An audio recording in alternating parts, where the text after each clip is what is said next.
Hi everyone, back with Gordon Hester, gordonhester.com. I want to get into the first topic of conversation here. Now you've mentioned before the phrase, society doesn't teach us to succeed, it teaches us to conform. Can you explain that idea a little bit?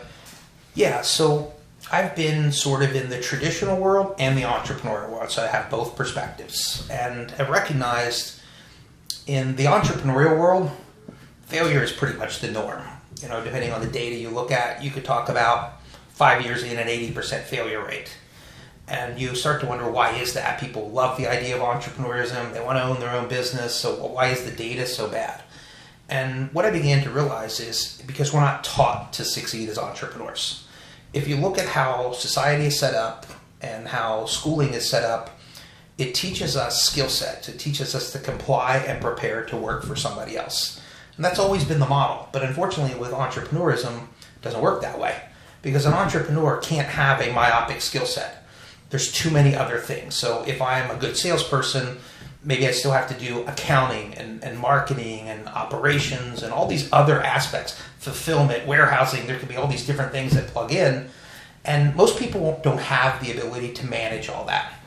So I think part of what I've been really good at in my career working with entrepreneurs all over the world is teaching them how to develop the mindset, strategies, and skill sets to be successful as an entrepreneur and to sort of break out of this mold. And probably the classic example for me is my son Connor.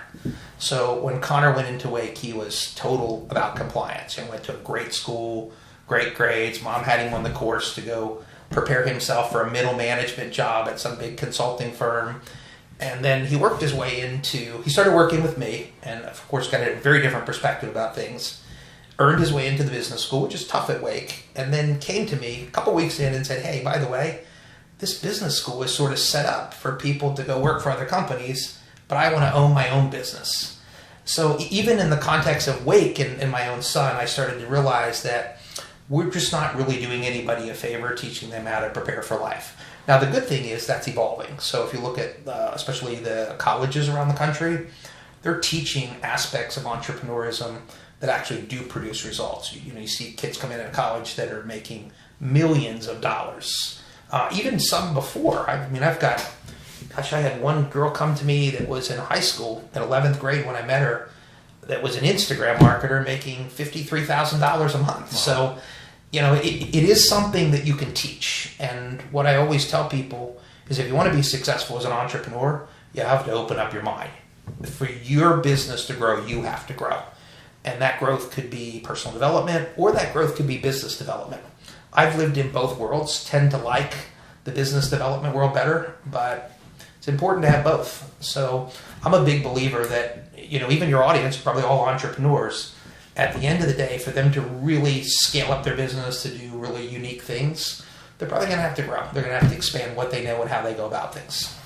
Let's talk specifics in that area. Yep. Let's say that you're the typical landscape lighting contractor, designer. You're working your ass off. You're up at 6. You're getting the crew ready. Assuming you have a crew, you may be doing all this work yourself. You're doing the sales. You're doing the accounting. You're doing the invoicing. You're doing the night adjustments. I mean, you're up from 6. You're working from 6 to 9 at night. How do you, find the time in order to develop and grow? And maybe where do you start? Where's a place for a standard contractor to start? Yeah, so I mentioned this earlier. There's an old adage in business that complexity is the enemy of execution. So I think when you look at building a business, it's important to know where you need to focus your time, and more important, how to get value for your time. So if I look at most sole proprietors, which probably most landscapers are, they don't have these massive businesses and all these skill sets around them that they're hiring. They tend to be the jack of all trades and have to learn all these things. Mm-hmm. And unfortunately, what happens with most of them is they drown in the admin component of business. So they get caught up, doing operations and accounting and just dealing with little problems that aren't necessarily driving revenue. And one of the rules of successful entrepreneurism is you have to focus on the revenue side. At the end of the day, if you're not driving sales, if you're not increasing revenue, anything that isn't doing that is competing with that. And I think because we go back to the first thing, this whole compliance issue and having singular skill sets, when all those other things starts coming out, what happens is they compete for your time. And entrepreneurs get in trouble, not only in driving revenue, but they also lose interest because people tend to have things that they love. And like I love generating revenue. I'm on the marketing and revenue side of business, but I can do accounting, I can do logistics, I can do all those things. But when I do them, it feels like my happiness about business goes away. And then business is no longer fun. And I do believe for anybody to be successful in business, you have to figure out how to enjoy your business. If not, in time, it just burns you out. And it happens a lot because of all these other things that go about. So if I was new, what I would really take a look at is first and foremost, am I focusing my attention the right way? And if I am not, then the question is, how do I solve that problem? So maybe, for instance, if I'm not good at bookkeeping, instead of going and taking a year's worth of accounting classes, maybe I should just hire a bookkeeper. And this is sort of the beginning of the mentality that allows you to scale a business to build through other people, where most sole proprietors want to be the answer to everything, and that in essence becomes the problem. And as I said, probably a common problem with your audience who doesn't have these massive businesses and hundreds of people working for them. Yeah, not just my audience, people similar to me. I mean, distributors, suppliers, and manufacturers, we often don't hire enough staff. We're often doing almost everything that we think we can do because we don't think anyone can do it any better. Yeah, and that's a mistake. That's a mindset issue. You have to realize that people can do it better, and anything that isn't a good use of your time. So I always looked at that. I'll give you an example. At my house, I hate anything to do with manual labor. Now, I can do all that. I could cut the grass, I could do the pool, but I look at the value of my time and the value of my happiness, and I'm like, okay, I have two choices. Either I do it or I hire somebody to do it.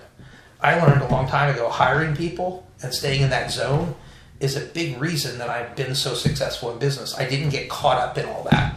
But in business, people get caught up in all that. And it really comes down to almost like a time value thing. So there's only so much time. We can't make more time. We can reallocate it. We can be smarter with it. You learn to work smarter instead of harder.